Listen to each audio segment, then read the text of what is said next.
Hello friends, जय श्री कृष्ण। आज हूँ तमारी सामे शेर करवानी छूं दिवाળી स्पेशियल पाननो मुखवास।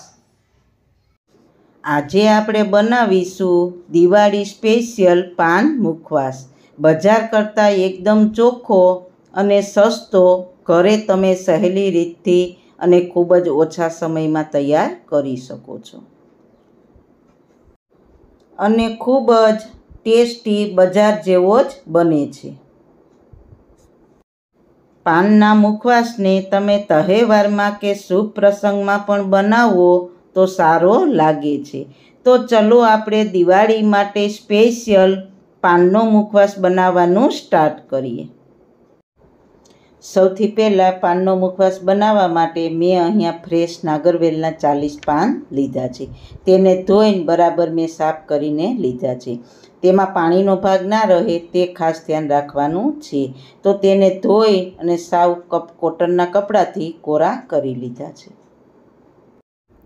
હવે આપણે પાનને સમારી લઈશું। તો આ રીતના આપણે પાનને ઝીણા સમારવાના છે। તો 3 પાન લેશું અને તેની ઉપરનો ડાળીનો ભાગ હોય તેને આપણે કાતર વડે કાપી લેશું અને આ રીતના પાનનો રોલ કરી લેશું।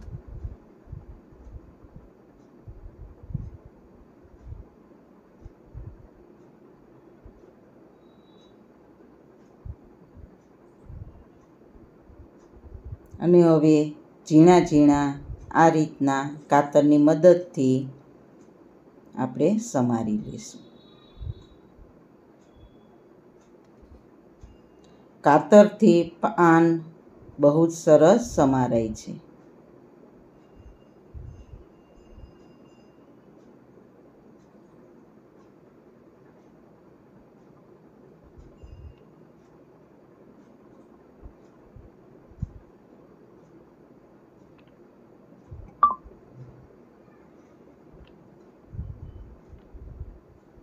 તો આ રીતના આપણે બધા પાનને સમારી લેશું।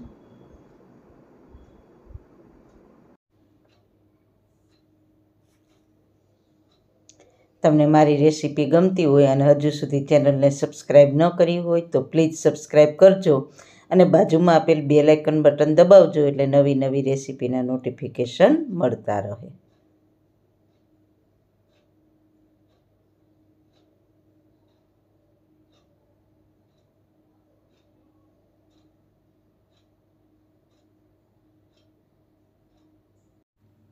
તો બધા પાન એકદમ સરસ સમારાઈ ગયા છે। તો આપણે તેનો મુખવાસ બનાવીશું।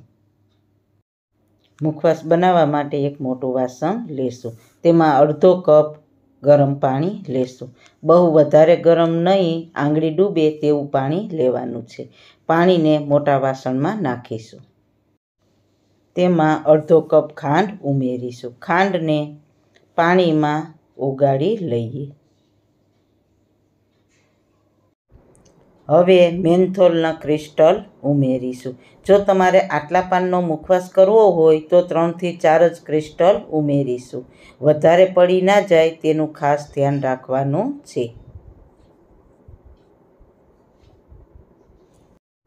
દોઢ ચમચી કાથો ઉમેરીશું। 1 ચમચી કાશ્મીરી સુગંધી કે બહાર ઉમેરીશું।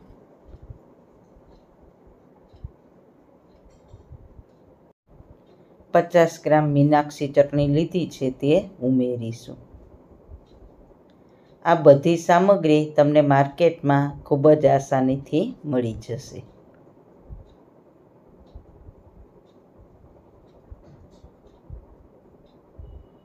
હાથની મદદથી બધી સામગ્રીને સારી રીતના મિક્સ કરી લઈએ। આપણે મેન્થોલ ઉમેર્યું છે તેના કોઈ ક્રિસ્ટલ ના રહે અને કાથાને પણ આપણે એકદમ સરસ મિક્સ કરી લેવાનો છે। તો તમે જોઈ શકો છો બધું સારી રીતના મિક્સ થઈ ગયું છે।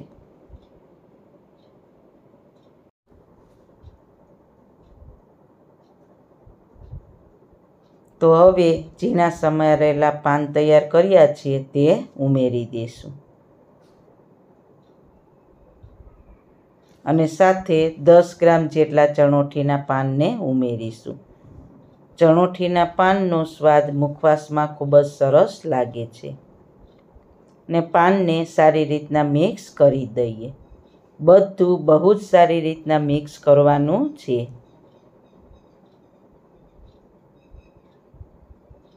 હવે આ પાનને 10 મિનિટનો રેસ્ટ આપીશું, એટલે પાન સરસ સોફ્ટ થઈ જશે અને મસાલા પાનમાં સરસ ભળી જશે.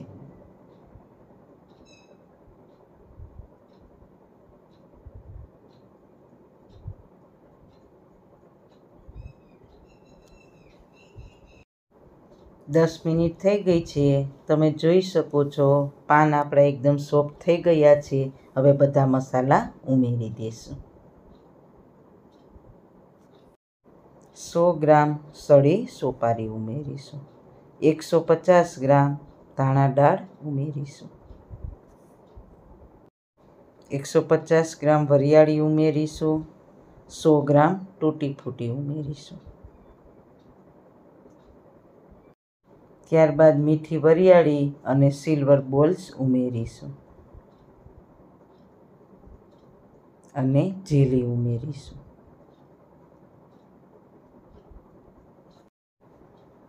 સો ગ્રામ ચેરી ઉમેરીશું. ચેરીના તમે નાના નાના પીસ કરીને પણ ઉમેરી શકો છો. 50 ગ્રામ સૂકેલ ટોપરાનું છીણ ઉમેરીશું. હવે મુખવાસની મેઇન સામગ્રી છે ગુલકંદ, તો 200 ગ્રામ ગુલકંદ ઉમેરીશું.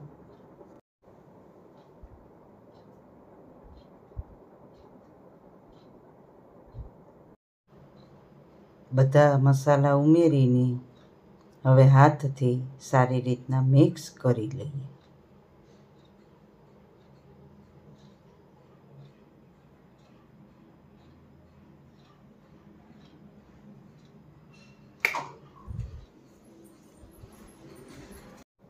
તો મુખવાસ સરસ રીતના મિક્સ થઈ ગયો છે. તો હવે આ મુખવાસને 1 દિવસ બહાર રાખીશું અને 2-3 કલાકે આ રીતના ફેરવતા રહેવાનું, એટલે બધા મસાલા સરસ રીતના મિક્સ થઈ જશે અને એકદમ મુખવાસ ટેસ્ટી બની જશે. બીજા દિવસે તમે જોઈ શકો છો મુખવાસ આપણો એકદમ ટેસ્ટી તૈયાર થઈ ગયો છે. તો આ મુખવાસને તમે કાચની બોટલમાં ભરીને ફ્રીજમાં રાખશો તો 6 મહિના સુધી ખાઈ શકશો. તો તમે પણ દિવાળી પર કે શુભ પ્રસંગમાં આ રીતના પરફેક્ટ માપ લઈને મુખવાસ બનાવશો તો તમારો મુખવાસ પણ આવો ટેસ્ટી જ બનશે. તો સારું ખાઓ, ખુશ રહો. આવી સરસ રેસીપી જોવા માટે તમારો ખૂબ ખૂબ આભાર. મારી રેસીપીને લાઈક કરજો, શેર કરજો. મારી ચેનલને સબસ્ક્રાઈબ કરજો. ફરી મળીશું નવી રેસીપી સાથે. બાય. જય શ્રી કૃષ્ણ.